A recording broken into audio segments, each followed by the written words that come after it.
Hi, everyone. This is Jill from the North Woods. Hopefully, this is now working. I appreciate all of you if you've come in here and visited us. Today or this week, I lost 0.8 pounds, which is pretty darn good because, again, my Monjero is not working very well. So, any amount of weight loss I'm getting out of this, I feel pretty good about. I feel like, in general, that even though the Monjero is not working, I can tell that by the fact my digestion has gone back to normal, my cravings have gone back to normal, my ADHD has gone back to normal, but my blood sugar, rock solid at 73 measurements, which is good. When you're fasting for breakfast, it should be under 100. They say it should be between 70 and 90, and right now it is at 73. So even though the Monjero is not working, maybe I'm okay now. Maybe everything's going great, but still losing weight, even though the Monjero is not really working for me at this point. But I also feel like this is, like I said, a little experiment to see whether or not I can maintain my weight, lose weight without having all of the effects. I'm sure it's doing something inside of my body because I still take it, but just not having the full effects of it. And as you can tell, I probably like living life as an experiment. So to me, this is just a chance for me to do a little experiment on my own. Now, one of the things that I do is, like I said, living life as an experiment is trying this live. I bought new software. The new software lets me do new things like having guests, like having live sessions. And so I am trying that right now. And so it's a little bit, like I said, iffy at the moment. I know that I'm new at this software, but please let me know if you have any questions. I appreciate all of you who are out there, and I thank you so much for being there. When it comes to experiments, I'm trying a bunch of experiments right now. I sort of live my life as experiments. I always try something new, try to do something a little bit differently to see if I can improve it. And one of the things that I've been doing recently is trying to figure out what I'm going to do when I'm off this drug about food tracking. And the honest truth of it is that there are studies after studies that show people who track food at least occasionally lose more weight than people who never track their food. And that's kind of unfortunate because I don't know that a lot of us wish to really track food. It's a pain. Now, I have found overall the best app that I've enjoyed the most is My Net Diary. It's an app, it's a website, you can use it all. And to me, that has been the easiest way I've tracked food. It gives you a lot of charts and graphs. I'm a math girl. I kind of appreciate the charts and graphs. So I like the fact that it is a really good food tracker. And it lets you, if you have a paid account, track so many more things. So I was tracking my doses. I've been tracking my health in general, my glucose. It has a really good glucose tracker. So if you are someone who's having trouble with glucose, all sorts of stats that it will let you track and then run reports on and bar graphs. But again, I'm hoping not to spend the rest of my life tracking food. I've been working for trying to get off of it, I guess. I've been tracking food my whole life. Back in Weight Watchers, I have tried to track food on my own, and I just didn't enjoy it. I didn't enjoy doing that. And one comment that the vocals are only coming in on the left. I'm looking out how to fix that. There seems to be something with Mac that when you have one of these sound things like I have, it tracks for whatever reason in one channel and then not the other channel, which it may try to do for like if I had a guest. So I'm trying to figure that out if on the edited version, if this is making you batty. On the edited version, which I'll release a little bit later today, it will have both channels working, but it's not something I know offhand how to fix in live. So, no, we got a fan of My Net Diary. My Net Diary is so great. And thank you for joining me. I appreciate it. I like I said, spent the last decade tracking my glucose. And let me give a big shout out for My Net Diary is that it will let you track micronutrients, not just proteins, calories, fats, the big things, vitamin A, but the little things. And I found there's all sorts of little nutrients I just wasn't getting. And so then I realized, like, if I eat one macadamia nut, I can get that thing. And the dietitian in the audience probably can answer what that is. But one macadamia nut solved that whole problem. And so I started doing better, eating food step by step and improving my diet. So out there, My Nut Diary, I bought it when it was on a CD, believe it or not. I had a big Apple on the CD case. And now, of course, it's digital like all other apps, but just fantastic. Little bit of light exercise, tracking, that kind of thing. So if you do have to track it, it's a really great way to go. But in general, I know that a lot of us feel like we wouldn't want to spend the rest of our lives tracking diets. But I have to tell you that when I started doing research on this, I've been dieting, researching my whole life, is people do better. They keep the weight off better. They keep the weight off while losing weight on GLP-1 better, and then they keep it off after better too. There was an interesting study that I thought was pretty incredible, but it was a group of people who were at risk for diabetes and prediabetes, and they had people who tracked rarely, people who tracked consistently, and people who tracked most times. And the study found that, believe it or not, people who track most times did considerably better than anyone else. Next, followed by the people who track consistently. And then there was a big weight gap, about 5 pounds after this period of time, of people who don't track at all. And so just every study I've seen shows that when you track food, you do better. And you do better keeping the weight off. Now, for me, I have ADHD. I can be that person who forgets that I even ate dinner. I don't even remember the fact. Like, I'll make dinner maybe early, let's say, and then all of a sudden it'll get to be 7 o'clock at night and I'll say, oh, I never ate dinner. I'll go down and I'll make dinner again. My brain's just not in it. I will forget that I already had a snack or, that I've already had enough calories today. And so for me, the idea of food tracking is good for me because it keeps me focused and it keeps my mind on the fact that this is how much I ate, or just the fact that I ate garbage today. Really, dinner should be something a little bit more healthy. But the thing to keep in mind when talking about food tracking is, first of all, the food labels are not that accurate. They can be up to about 20% off of what it's supposed to be. And restaurant meals can vary greatly if that restaurant meal tells you what their calories are. Most of them don't even tell you the calories, but even if they do, they can be greatly off. And how you cook things, how processed is that food? I mean, it's really hard to do that. And we're terrible estimators. Now, I got into this place where I started measuring everything. I sort of had a rule. I have a little scale in my kitchen, and I said, I don't care what you eat, Jill. I talked to myself. And as long as you weigh it, you know that steak you're eating is 6 ounces instead of the 3 you hoped to get. And so I started with that, and just to get some sort of accountability to remember, just weigh everything.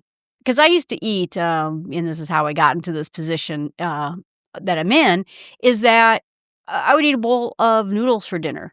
And that was my favorite thing to do. Butter, bowl of noodles, a little Parmesan cheese or something like that. And one day I put it on a scale, and I was like, holy smokes, this is a lot of noodles. I had no idea. Because I thought, 2 ounces is a serving. That's probably what I'm eating. And so the other problem is we're very terrible estimators of exactly how much food we're doing. Now, one more kind of downside of tracking calories is the fact that you don't absorb food in the same way.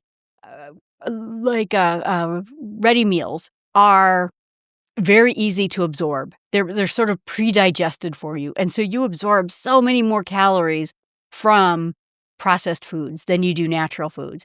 But if you eat almonds, you probably only process about 50% of the calories in almonds because the other half of it, not to be rude, is going out the other side and not processing at all. I don't know why I always end up talking about poop on this podcast, but essentially it affects things. And so if you're getting 17 almonds and you're trying to eat a certain amount to get a certain amount of fiber in or protein in, you're probably not digesting as much as you think you are. Same thing with corn and other things.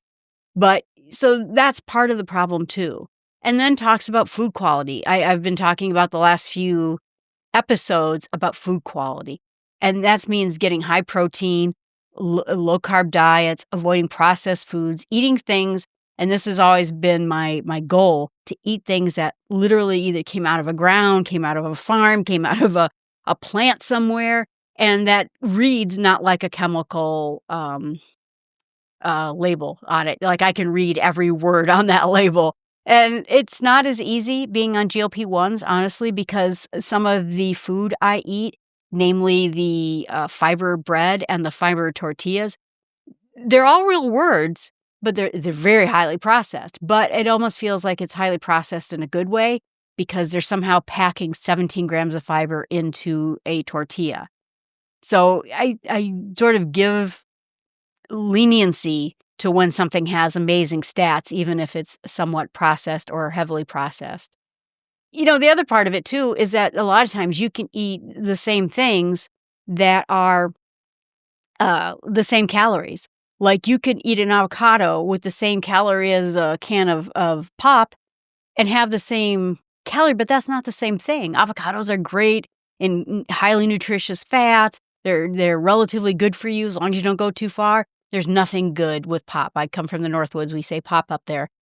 So if you just track calories and you're doing apples to apples, it might not be a good comparison. Think about if you ate 100 calories of broccoli versus 100 calories of candy and say, well, a calorie is a calorie, but it just isn't that way.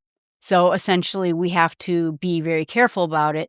And I think in general, the reason people got away from talking about calorie tracking is, for some people, it can be very devastating to them. They can get obsessed with it. I have a friend, and every time she tracks her food, it brings her to the brink of insanity. I mean, she's just, she can't get over it. And she can't get processed in her day-to-day life while she's tracking calories for foods. And so we talked about some strategies, and we're going to talk about them here too, of how can you track calories without tracking it on an app or, like a Weight Watchers booklet or something like that. How can we try to get the good nutrient food without cutting out some things that are high calories, like nuts and oils? We sacrifice those sometimes to get lower calorie foods.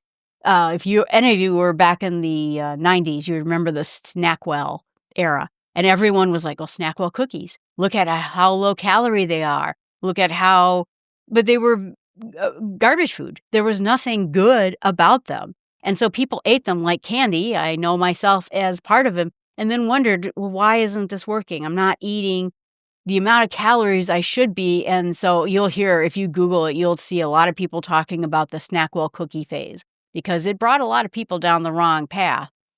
So are there ways that we can track food, or at least portions, instead of the standard tracking apps that's out there? And one of the big problems is that, first of all, our plates have gotten bigger and bigger every year. So it was funny. My friend and I, when we got out of college, we bought regular Corel plates that we got from, Target, whatever, Walmart. And now those plates are almost like dessert plates. And those used to be the full meal plates. What happens is that if you get bigger plates, you fill it. And so getting smaller plates, while it's kind of sounds silly, helps keep portions in place. If you can't put that much on your plate, that was a big thing. So keep in mind, I saw a plate for sale at a department store, and it was the size of a TV tray. And I thought, I used to have trays that size, and now it's a plate. But anyway, let's talk a little bit about portion control and some other ways that we can help with it. Some people talk about the hand method. And so what they do is they don't really track calories, but they track portions.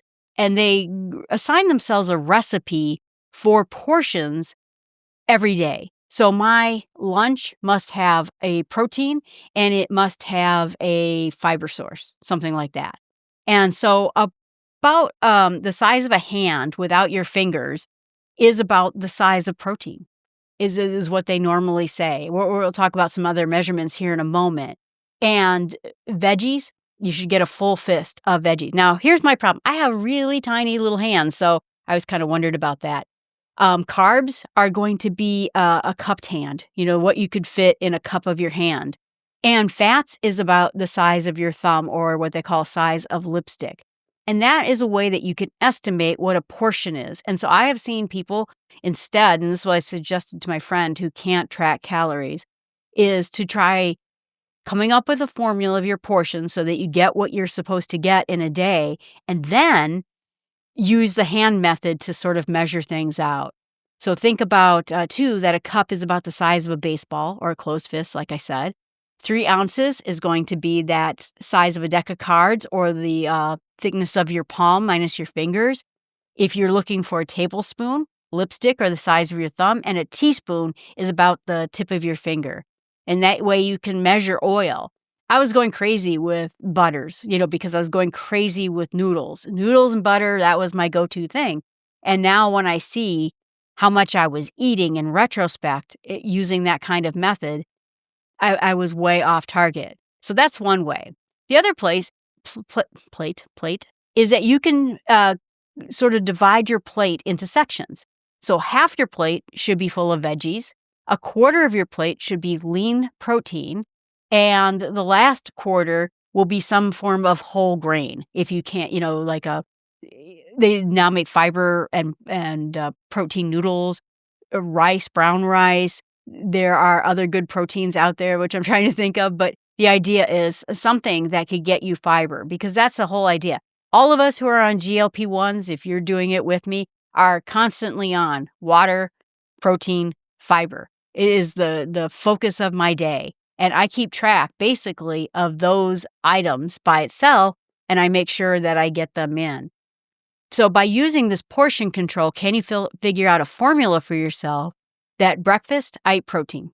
Lunch, I have protein and a starch with fiber in it. And dinner, I have a protein, vegetables, and another source of fiber. And if I've been good and I exercise that day, I get 2 Rolos, which are those little tiny candy things. Just having a little, joy in my life.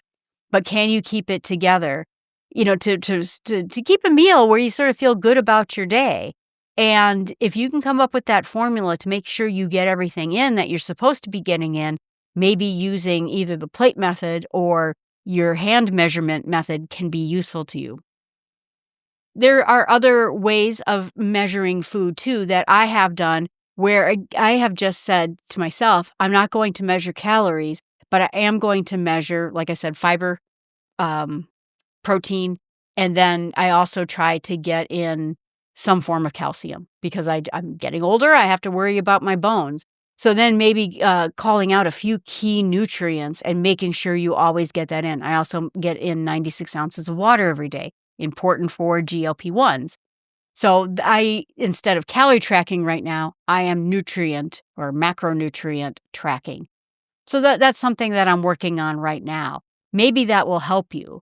And like I said, I gave myself a rule. I can eat what I want. I just have to measure it on a scale so I know what I'm eating, how much I'm eating, because that's where I really got into trouble putting on those weight that I'm now taking off with GLP-1 was portion sizes. So now I'm trying to use almost the GLP-1 as training wheels to get myself back onto track so that I know how much I should be eating. And like I said, now that the GLP-1 is not really working for me when it comes to food noise and cravings and that, I feel like I got a little bit of like, okay, Jill, let's see how you do.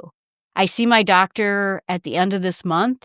So that means I have a couple more doses to go on the dose that's not working for me. Let's use this as an experiment to see if we can eat without tracking calories, but eat more mindfully. So right now, I'm tracking macronutrients.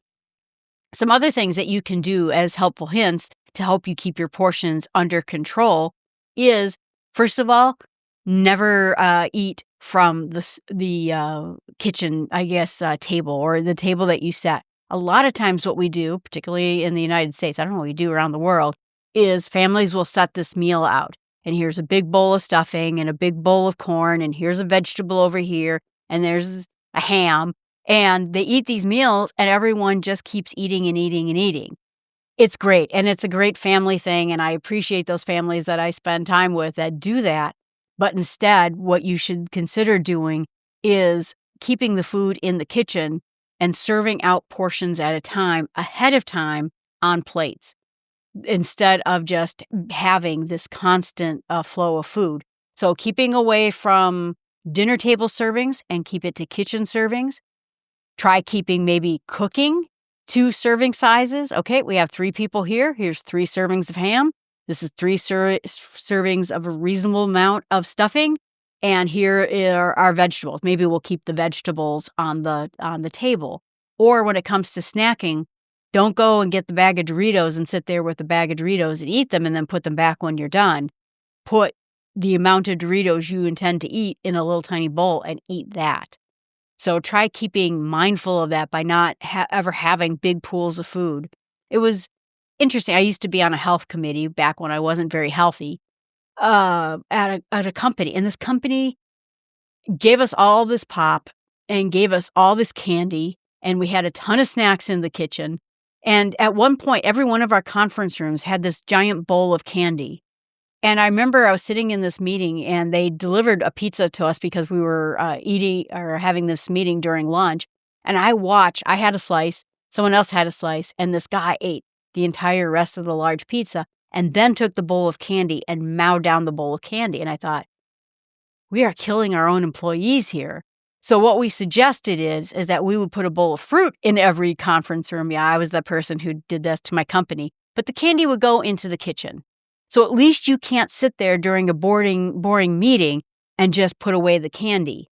So we tried that as a method, and that worked out really well for us. It didn't take away the candy. People wanted to go get candy, could get candy, but at least what was in the conference room was something that they could eat during a meeting and not kill themselves with it.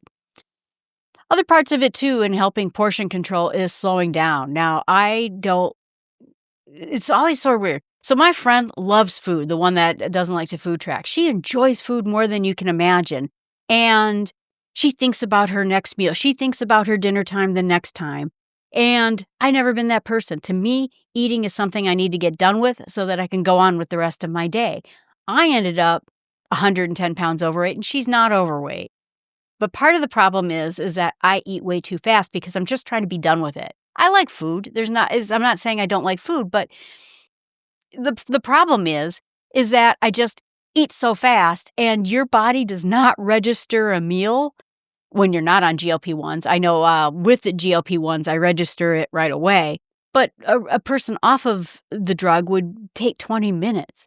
And so if you're racing through your meal, you might not feel satisfied. You might go for that extra serving of stuffing or that extra roll with butter on it. And then it's too late by the time you end up feeling that way, that suddenly you're just like, oh, I ate too much. That's how it happens is you eat too fast and then you feel sick. So try to eat more slowly, put your fork down every bite, take a breath, every bite, take a drink of water, every bite, that kind of thing. It will help do that. So it's a way of trying to slow yourself down. One thing, too, that you can do is my friend, and she's really good about this, you brush your teeth. When you brush your teeth directly after dinner, it's indicating to you, someone said, the kitchen is closed. The mintiness will help sort of be a visceral signal to you, this is over with. I'm not eating anymore tonight. I'm not eating more for the rest of the evening. And so brushing your teeth will oftentimes help you do that. It'll also be important, like I said, to keep the food triggers out of your way when you're trying to avoid having food. And then part of it, like I said, having that portion control. I tried something that was called intuitive eating, and I am trying that again right now. I bought it Abacus because I couldn't think of another way of tracking it. There are apps that will track this, but I wanted something a little bit more visual. So if you ever saw an Abacus, I'll try to put a picture up here when I process this video. It's just a row with a bunch of beads on it. It's ancient math counting. It's how we did math. But what I did is for every row is how much do I feel like eating? And every time I felt a little bit more, I'd slide the beads over. And then how hungry am I? And I'm trying to retune my body to understand how hungry I really am. The thing that GLP-1 has taught me in this year is I'm not as hungry as I think I am when I feel like eating. Suddenly, when the ADHD went away and I was able to focus and I realized you just ate dinner, you don't need to go get a snack, I realized I was having boredom problems, and that was what was causing me to eat. So I try to track how much do I feel like eating and how hungry am I, and I'm trying to tune my brain back into reality again. So if I can educate myself to this, maybe there's hope for me that someday if I leave this drug, I will be able to stay off of this weight gain cycle. And so that's part of it too. Now, one last thing that I have as a suggestion is I have come up with replacement foods. So we had a comment in the chat channel about finding healthy snacks. That's not even, don't even have to eat this much. But basically, that if you have a healthy snack, it doesn't matter if you eat too much because it's technically pretty healthy for you. And so I always tried to, have carrots and, kind of like snack vegetables around, which I know is not snack, but it helped to have something that I could munch on that I didn't care how many calories it was. There used to be this old magazine, forgot what it was. It was for teenage girls. And it had this diet. It was really funny. It was like, if you're hungry, eat 10 carrots and then eat 10 pieces of broccoli. And it had this list and you went through it and you got through 60 things and it said, okay, if you're still hungry, go have a piece of cake because you must be really hungry. But I try to have replacement snacks for myself around. So for salty snacks, when I'm really in a salty mood, I get Claussen pickles. They're crunchy, they're snappy. And so if I feel like that salt hit, I go have one of these little tiny dill pickles. And that does the trick because, like I said, crunchy and salty, it gets rid of the snacking vibe for me. If I feel like I want something sweeter, again, there's that ability to have fruit, but you could also have dried cranberries, which are kind of sweet, or other types of things that can be replaced for that. So having replacement snacks is a great idea. I appreciate that from the chat channel, having them available, but always making sure that you're kind of keeping conscious of what it is you're eating. And again, if it's really healthy for you, you don't have to worry about it too much. But I guess my challenge to you is try to pick something small, one habit that you're doing when it comes to your food. If you're watching this because you're on GLP-1, you're on training wheels right now. That's great, and that's going to help you through all of this. But as these doses wane, they come on strong and they wane, use these times like I'm using this time. Pick one habit and see if you can build from there. Right now, I am trying portion control. There was something I ate. I forgot what it was, but it's something I had for lunch. But with the GLP-1, I couldn't eat the whole box. I only could eat about half of what was in the box without feeling sick. And suddenly today I was going to have that for lunch, and I put the whole box like I used to eat into the microwave to eat for lunch. And I'm like, you see, Jill, this is where you slip. Before you were eating half, and now you're going to eat the whole box. Let's just stick with half, see how you feel. And if in a half hour you're still hungry, well, we'll see what else you can eat from there. But just pick whatever it is your worst habit and go for it. Try to see if you can build on your strength. Now, I wanted to leave this out here. Does anyone have any questions or comments about the topic today? Give me a moment here.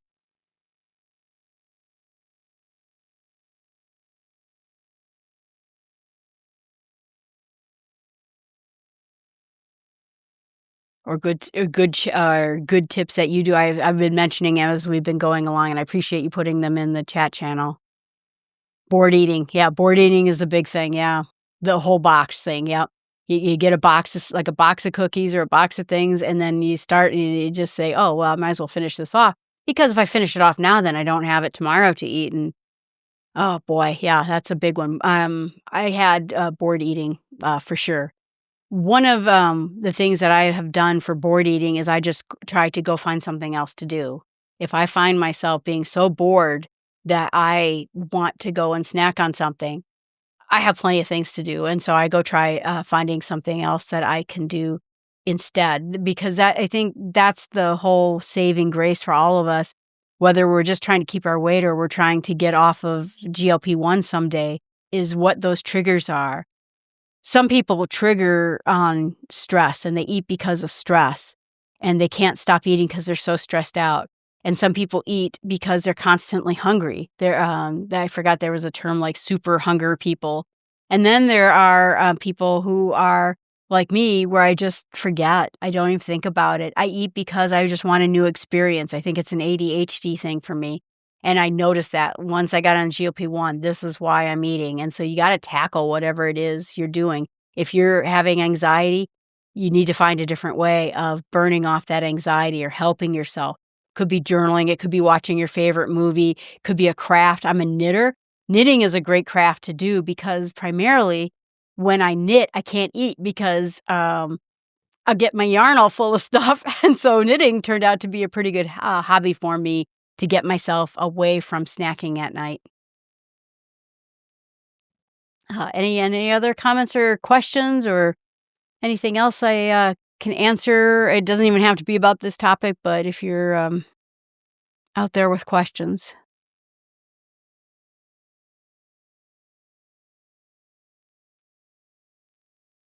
All right. Well, I appreciate you being here today. I am trying to get the live show going because it's fun to do videos and I enjoy doing videos, but essentially I'd love to have an interaction, with people. And if you're someone who would like to come on, like I said, I have interview ability right now. If you want to talk about your GLP or dieting experience or your good advice, happy to have you on. I don't have that big of an audience, but it's something, like I said, I'm experimenting with, and I wanna be able to help people out there. I don't have anything for sale. I haven't even figured out how to make any money doing any of this, so I'm really here just to try to help you with experience. I have a coworker who is, starting it as well, and so I just feel like after a year, I got this down, and I hope when I go see my doctor at the end of the month, he goes, "Good job. I'm gonna be 70 pounds down." Well, anyway, thanks so much for joining me. I appreciate it. You can always email me at jill@startwithsmallsteps.com. You can put comments right here. I answer everybody. I'm so happy to have you out there, and thanks for returning too, Charles. I appreciate that. Have a great day, and good luck out there.